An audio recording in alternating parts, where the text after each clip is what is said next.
Bonjour, dans cette courte vidéo, je veux voir avec toi un deuxième problème où il y a présence d'une transformation. Donc ici, on parle de deux pichets de limonade. Donc il y a deux pichets de limonade sur la table. Le pichet 2 contient 3 fois plus de limonade que le premier pichet. Vanessa verse 100 ml de limonade du pichet 2 dans le pichet 1. Le pichet 1 en contient maintenant 1200 ml de moins que le pichet 2. Quelle quantité de limonade y a-t-il dans chaque pichet? Donc ici, dans un problème comme celui-ci, on met en relation deux quantités. Quelles sont les quantités qui sont mises en relation? Bien, c'est la quantité de limonade dans le premier pichet, donc on va dire pichet 1, la quantité de limonade dans le pichet 2. Donc on voit ici qu'on exerce un changement. Donc je vais verser de la limonade d'un pichet à l'autre. Donc ça, c'est un changement. Donc avant d'analyser le changement, je te conseille de faire la relation mathématique qui existe entre la quantité de limonade dans chacun des pichets. Donc, le pichet, donc on mentionne ici dans le texte, le pichet 2 contient 3 fois plus de limonade que le pichet 1. Donc, dans une situation comme ça, donc le 2 en contient 3 fois plus que le 1. Donc, le 1 fois 3 va me donner le pichet 2.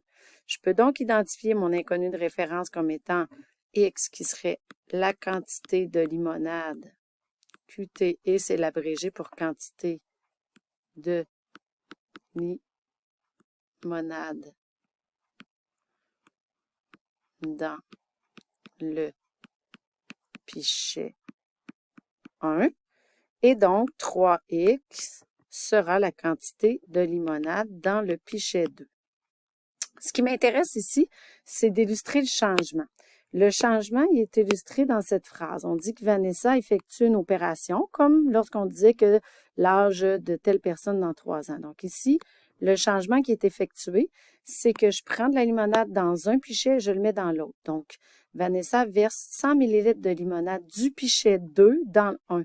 Ça veut dire que le pichet 2, suite à la transformation, qu'est-ce qui va se produire? C'est qu'elle va perdre 100 ml. Tandis que le pichet 1, lui, il va en avoir plus. Lui, il va gagner ce que l'autre a perdu. Donc, lui, il va gagner 100 ml. Donc, suite à ce changement, la relation entre mes deux quantités va changer. Donc, la quantité de limonade dans le premier pichet, initialement, j'en avais combien? Bien, j'avais 3X. À ce 3X-là, je vais lui enlever ce que j'ai versé. Tandis que dans le premier pichet, j'avais une certaine quantité. Cette quantité-là, je vais lui ajouter 100. Donc, j'ai maintenant une nouvelle relation. Et on essaie de trouver la phrase mathématique qui va me permettre d'identifier ici mon équation. Donc, le pichet 1 contient maintenant 1200 ml de moins que le pichet 2. Donc, je peux faire une relation mathématique avec cette phrase-là.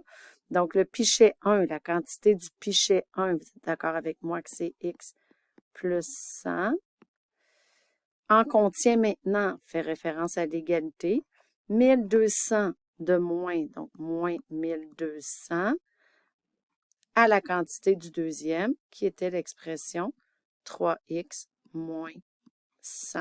Donc, désolé, je manque de place un petit peu, mais ce que je voulais vous illustrer ici, c'était de faire la relation du changement. Donc, on a nos quantités initiales, il se passe quelque chose, donc on a un changement, donc ici c'est le changement, et il faudrait identifier aussi les nouvelles expressions algébriques, donc 3x moins 100 représente quoi? Représente la quantité de limonade dans le pichet 2 suite à l'opération de transvidage, tandis que x plus 100 représente la quantité de limonade dans le pichet 1 suite à l'opération de transvidage.